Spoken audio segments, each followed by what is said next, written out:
Okay, welcome to the Pop-Up Business School Facebook Live. You're actually here with about 65, 70 people from Newport who are all building businesses. The purpose of this was to, well, answer the most important questions that people have and to let you come to one of our events live if you haven't seen them already. And we have our first question from the audience right now. Can you tell us about your plans in the next 12 months of expansion, please? Oh. I was not expecting that question. I thought it would be about your businesses, not mine, but of course. My plans for expansion over the next 12 months, we have a franchise in New Zealand, which a fabulous guy called Tony is running. He's run about 4 events in New Zealand now, and that's growing. We're expanding to America. We got invited to Puerto Rico, and we're planning on coming back to Newport next year. That's the kind of plans.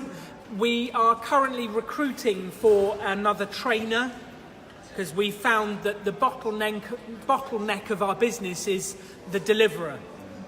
So we've got Simon and myself and Henry who can deliver the workshops, but actually you come to a point where you can only run 2 workshops at once. So our expansion plans, we need more people to help us actually deliver the workshops and grow the business. And the long-term mission is to change the way entrepreneurship is taught. So there's no more business plans and debt. We can actually help people get going from profit and sales is the long-term mission. Thank you for asking the question. I love it. Hello.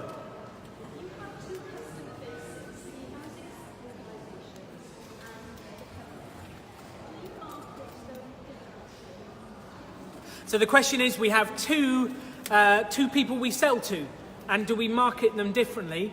Actually, there's about 4 or 5 different groups we sell to, and we market to them all differently. And I think this is a really important point for all of our businesses. For every audience, you need a slightly different message. So for the people who come on our courses, it's about building businesses, making money doing what you love, starting up, getting going, all of those messages. For the housing associations, they care about helping their residents to make their own money. They care about building stronger communities. They care about if someone starts a business, it helps everyone in the community. And it means their residents have enough money to pay their rent. That's always a good thing for a housing association. And then if you switch over to local authorities, the council, they have a completely different desire. They're looking at building the economy, they're looking at launching businesses, they're looking about the health of their high streets and how you get people to launch businesses that can do that. So they have a completely different desire. And the final one, you look at corporate sponsors. If you're selling to a corporate sponsor, they don't care about any of that. They care about PR, they care about getting their brand out there. They care, sometimes the corporate social responsibility, they care about the community, but there's lots of other stuff. So I think for all of us, you'd need a different message depending on who you're pitching to, which is why we talk a lot about who's the customer you're selling to, and then tailor that message to the exact customer. So I sell the same product, Pop-Up Business School, but in 5 different ways to 5 different people. And your product, like different people are going to want different things. So you've got to sell the same thing differently to them. Did I answer the question okay? Excellent. We have a question from Facebook. You have a question from Facebook? We do. Hello, Facebook. Marilyn Bryan Jones wants to know, what are the benefits of pop-up business model over the traditional business model? Okay. What are the benefits of the Pop-Up Business School model over the traditional model? We went through this on Monday, but very briefly, the traditional model is write a business plan, do some customer research, ring people, ask people, do a survey, whatever it is, speak to your friends, ask them if it's any good. Then work out how much money you need to borrow the money, spend the money, and then right at the end, it is sell what you're doing.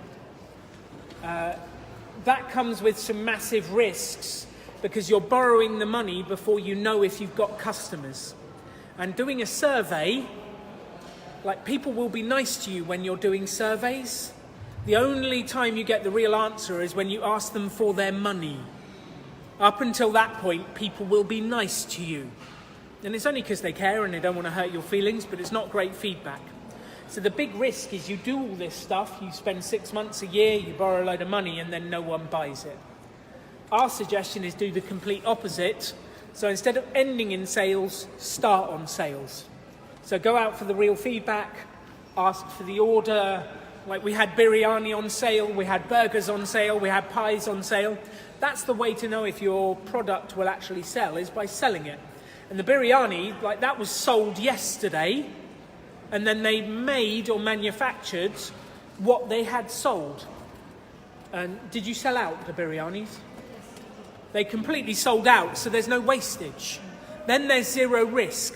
That's the opposite of traditionally what people would do.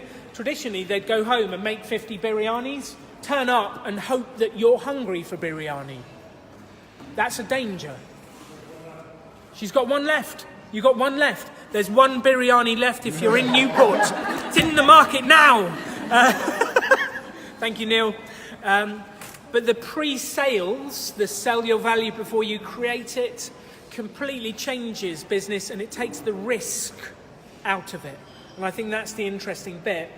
My advice to you is start a business with sales, then you're starting with your customers' money, and you've completely removed the risk of doing it.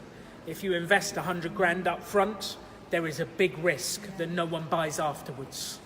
So I suggest sell first. There's many ways to do sell first. Many ways. Awesome. Hello. How important do you think it is to support a charity in business? The question is, how important is it to support a charity in your business? I think I'm not sure. I've got mixed feelings. I think everyone's jumped on the bandwagon that you can sell more if you say there's a charity supported. I've become more cynical, and actually, like, I see it pop up now on Amazon. It says, which charity would you like to support? I'm like, leave me alone. Like, give me a cheaper price and I'll support the charity I want over here. So I've become more cynical about it. It's definitely not necessary, but business can make a massive impact in the community. I would suggest make more money and then use your profits to really support what you want to support. I don't think it's necessary at all, but it has made a big difference in businesses like Tom's Shoes. You heard of Tom's Shoes? They sell shoes, you buy one, and then they give 2 away to people who don't have shoes in Africa. Like, that's quite a clever way of doing it. They've grown a massive business based on that exact model. But actually saying, well, you pay me here and then I give away your money to this charity over here, I'm not sure. Hello, there's a question from the back.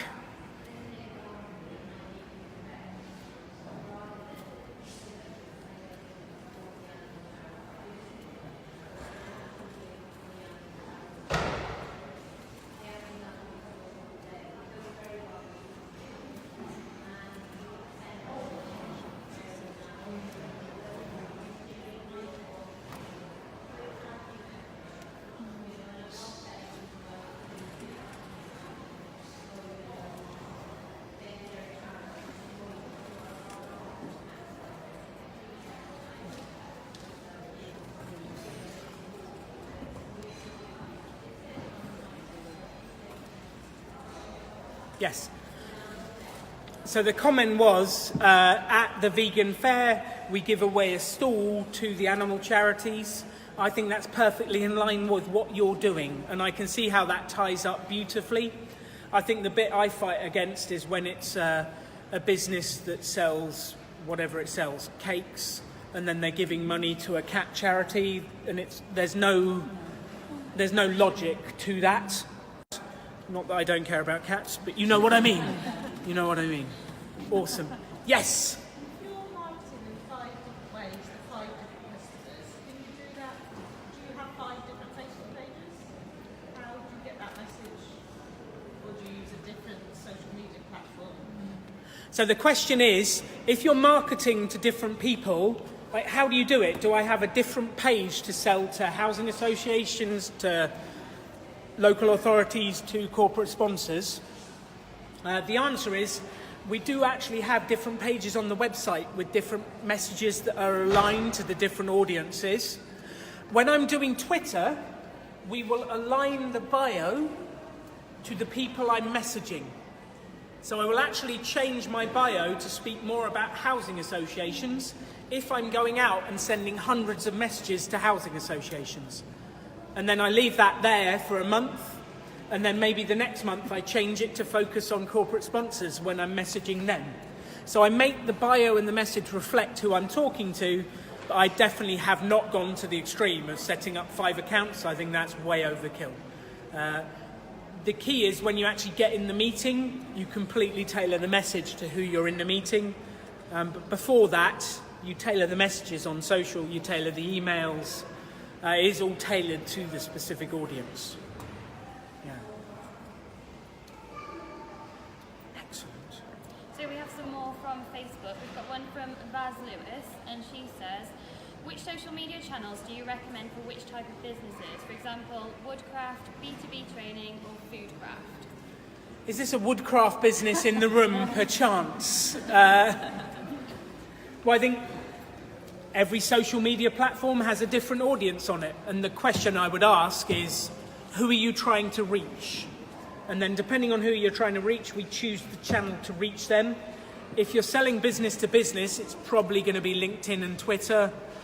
If you're selling to an end user, and it's a physical product, it's going to be Pinterest.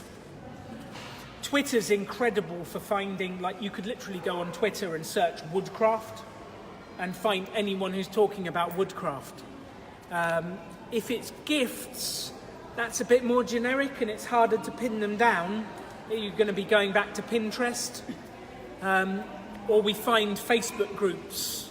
Like you could find a Facebook group for interior decorators and start to talk to them about what they put in the houses. There's so many different ways to use these tools, and I think you are only limited by your imagination of who you want to reach and how you want to reach them. My suggestion would be, have your audience in mind, who you want to reach, and then let's brainstorm ideas about where they hang out and what they want, and then we can come up with lots of creative ways to find them. That would be my answer to that one. Was that okay? We've got a thumbs up from the woodcraft business in the room. I love that. Excellent. Oh, hello. I'll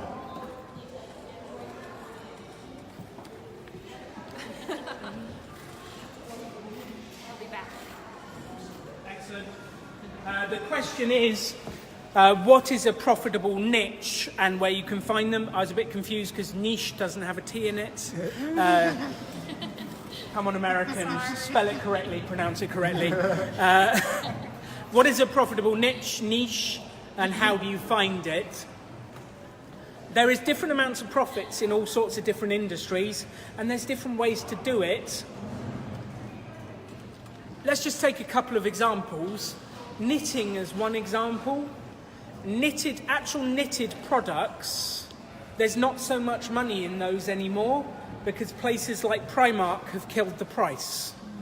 However, in the niche itself, there is a huge amount of people who want to learn how to knit, or go on knitting courses, or buy patterns. So a niche can have within it some ways of being killed and some ways are very profitable. And I think sometimes it's about finding what's your angle in a niche and how do you support people in a niche market. And there's so many things you can offer to that niche. There is a bit about the number of people who are actively talking in the niche. So I would say if your niche is knitting, go to Facebook and look up every Facebook group and see how many people are active on it. Go to Google and see how many blogs there are. Go to LinkedIn and see how many people are talking about it. Because if it's a very active niche with lots of engaged, passionate people, there's a bigger opportunity. So there's not a very straightforward answer to that, because you can sell lots of different things to the same niche. to the same niche. I would check online to see how active it is and how passionate people are about it. There is a bit about how passionate people are. If we were just to take food businesses for a second, people get very passionate about vegan food. People get very passionate about cheese. People get very passionate about chili sauces. No one really cares about spinach. One person cares about spinach. But people get passionate about certain things, and you can feel the energy around it, and you can feel what excites people.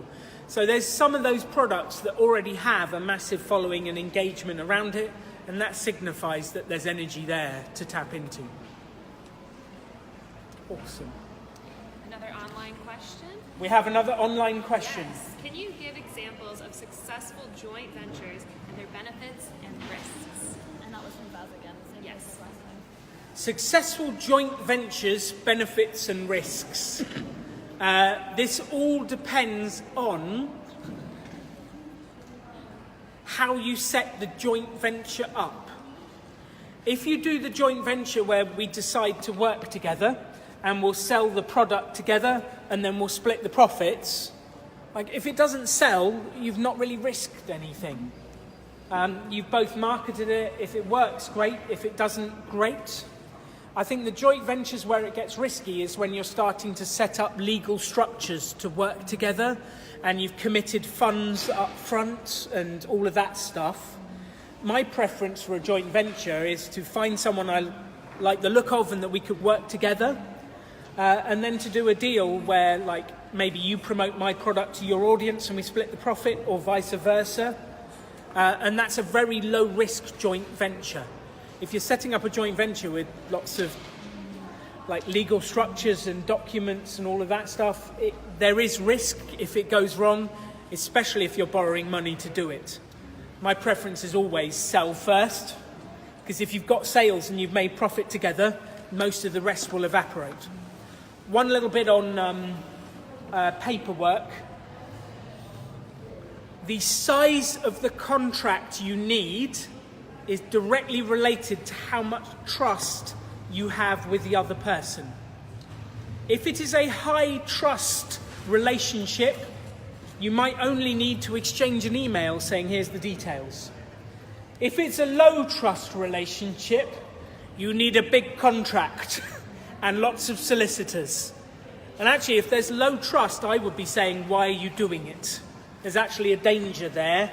If there's no trust, I would avoid that. I would avoid it. If there's high trust, we don't need that much. We just need a very clear, I'll do this, you do this, and we'll split it this way. That makes it really easy. But I would definitely, before going into joint venture, is how much do I trust the person? How much do we enjoy working together? And we had a recent instance of this. One of the largest universities in France, HEC, came to us and said they'd like to partner with us. They actually organised what they called a chemistry meeting, where we got to go over to Paris. We met with 6 of their staff, and the purpose of the meeting was, do we get on? Do we trust each other? And the decision was made on for the entire day, and we got on pretty well, and it progressed to the next stage. But I think there's a really important bit about the chemistry and the trust. Business should be fun. You should enjoy doing it. Life is short. Why waste it working with people you don't like? Work with people you engage with, you get along with, you enjoy. And don't tell my business partner Simon, but I actually really enjoy working with him. Like the energy we get from each other when we're together, we feel like we're invincible. And he builds me up and I build him up, and it works really nice together. So if you can find someone that it works together with, it can be absolutely fabulous. Hello, sir. So my question is, your current business activities, how aligned is that with your original idea for this company? Ooh. So we've got a couple of bits. How aligned is my business philosophy with how we started it? And the buzzwords, fail fast, fail forward. We have a slightly different version, which is fail fast, fail cheap. Like, if it's going to go wrong, get it over the way with quickly and don't waste any money, which is the opposite to traditional. Traditional is write a business plan and loans. That's fail slow and fail expensively if it goes wrong. So my suggestion is fail fast and fail cheap. Actually, my business partner Simon kept, at the end of the course each time we do, here's the 12 pop-up principles. And we'll be doing this at the end of the course in Newport. Simon sent me the original flip chart piece of paper from the course, the first ever course we ran 7 years ago, with the 12 principles on it. That was a fascinating read. And actually, fail fast and fail cheap is on there, and it still is. I started this business because I don't believe business plans and debt are the best way to help people make their own living. I believe it's actually a terrible way. Bye, Neil. I believe it's a terrible way to help people. So I started this to be the opposite, and I've kind of been on a crusade ever since against startup loans. If you're the startup loan company, naughty, stop lending vulnerable people money. And I've been on a crusade against it, and I'm still on it. The same mission: change the way entrepreneurship is taught, eradicate debt, help people make money doing something they actually love. And I think actually, like, I heard a wonderful expression the other day, which was, don't start a business, start a revolution. And I really resonated with that. And for your area, there's something wrong with what people are doing already. Revolutionize it. Whatever industry that is, however it is, make your dent on the world, and talk about your revolution and your philosophy and how you're doing it, and you're changing the way food is cooked, and you're changing the way people are eating, or changing what they're doing, or this. I think that kind of language really connects with people and is worth doing. Did that answer your question? We have a thumbs up from the back. Excellent. So how passionate do you talk when you talk to the Housing Association Council like this? So the question is, how passionate am I when I talk to housing associations? Do you remember the expression from Sales Day?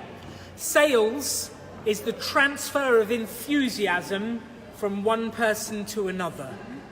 So the quickest way to infect other people with your enthusiasm is to be enthusiastic yourself. And I love my subject. I love helping people. Hopefully you love your subject. No, I hate it. Well, if you don't, then choose another one quick. But if you can infect people with enthusiasm, you're half the way to making a sale. And it makes an incredible difference. So yeah, be passionate, be enthusiastic.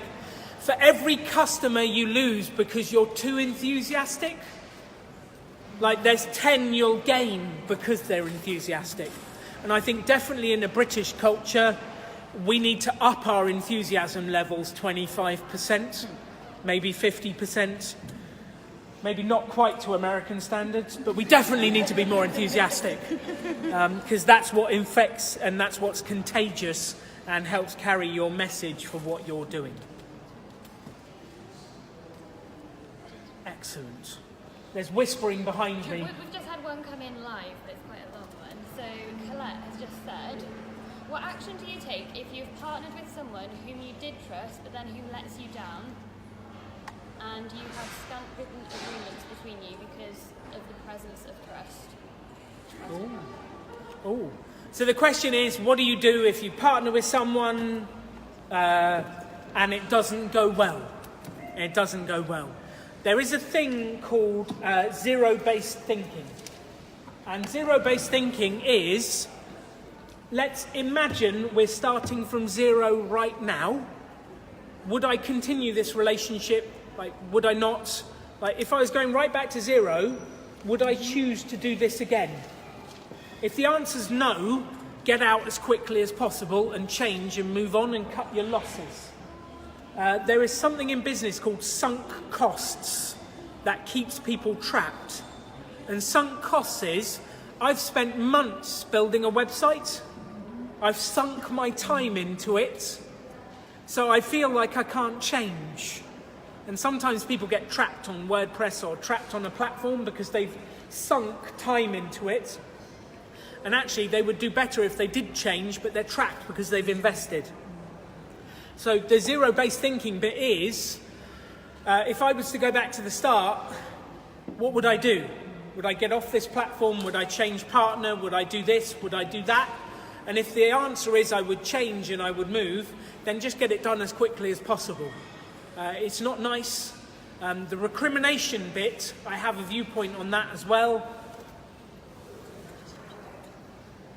In business, you can either be on the offense and selling, growing your business, getting out there, or you can be on the defense and you can be suing people and fighting people and protecting your idea and all that stuff. You get to choose where you spend your energy. Where do you think I spend 90% of my energy? Actually, it's more like 95, 98% of my energy. I spend it growing the business. A few years ago, we had a guy from Scotland copy our idea. I got a Google alert saying he's running a pop-up business school in Scotland. I got quite frustrated because it's my brand. This is what I built. What do you think I did? Nothing. Is someone actually listening to me live on a phone now? You know I'm here. I can hear myself in stereo. It's a bit weird. I didn't fight it. I did not fight it at all. There's actually enough room in the marketplace for everyone. I was a bit annoyed he copied my idea, but I could waste my time fighting it, or I could go out and contact 50 housing associations to sell more to. Exactly. So what I did was I put all my effort into growing my business rather than arguing with what went on or fighting or courts and that stuff. So my suggestion is if you ever get in that situation, cut your losses as quickly as possible, which I know is easier said than done, but it's important, and then spend all of your time getting out there and growing your business, finding customers, and use your success as the biggest positive thing you can do. That would be my suggestion. So Did we get a thumbs up from the internet? Who knows? we've got one from John Padmore. Does time have a cost? Ooh. John Padmore, who came on the Swale Pop-Up Business School, says, does time have a cost? I guess the answer is yes. Well, the definite answer is yes. I guess there's several bits here. Where you are within your business depends what value you put on your time. When you're first starting and you don't have any customers and you don't have any income, you'll spend your time a lot more freely to get customers. As you progress and get more successful, then your time becomes more valuable because you can earn money out of it, and then you start hiring other people to help you expand. So time definitely has a cost. The bit I'd love to get to you with is actually, most people say that it's a lack of time that stops them starting up or growing their business. I would argue it's not time, it's energy. Because what I have discovered, and this is the same for me, don't think I'm any different, but at the end of a hard day, you come home at 8 o'clock, you sit on the couch to chill out. Is it time you're lacking, or is it energy you're lacking? And it's the energy, so the healthy diet, the exercise, the positivity, like it's actually most of the time, it's not time, it's being able to have that energy, that power to put the energy into the time to get the most out of it. And I think actually the wisest thing you can spend is where you spend your energy. Because most people have time left over at the end of the day, but they don't have energy. So my focus will be, where are you going to put your energy? How are you going to spend it? And is that energy spent growing your business, helping other people? Is it spent on the telly? Is it spent watching Game of Thrones? Is it spent, where are you spending that energy?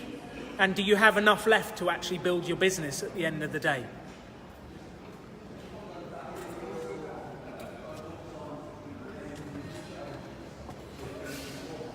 Aha, so there's a question, how do you increase your energy?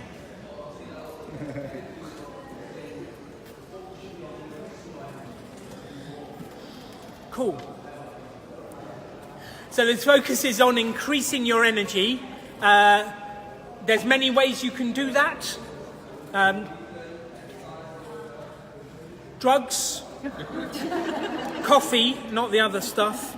But yeah, your diet, your exercise, and I don't know if you've seen me before some of the presentations, I kind of bounce around at the side. Why do I bounce around? Gets my blood flowing, gets my energy going, and then I have more to give you.